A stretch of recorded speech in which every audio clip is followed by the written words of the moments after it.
Hi everyone, welcome back.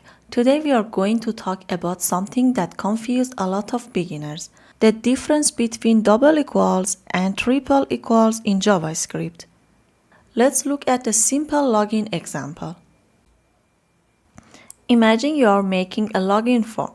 The user types their password and you want to check if it is the same as the saved password. Everything looks correct, but the check doesn't work. But why? Here we have two values. The first one is the number 123. The second one is the string 123.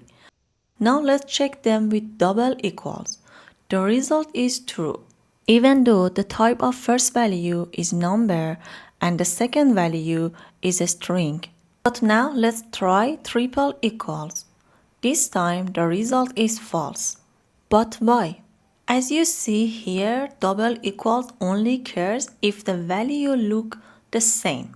Triple equals checks both the value and the type. One is a number, the other is a string, so they aren't exactly the same. Just remember this simple rule. Double equals convert types, but in triple equals, no conversion. To be sure completely understand, let's show it in console.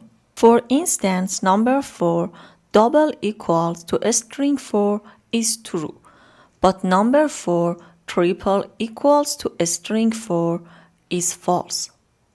Here's something interesting. 0 and false are both falsy values in JavaScript. So with double equals, the result is true. But with triple equals, the result is false. Because 0 is a number and false is a boolean. That's why triple equals is safer. It checks both value and type.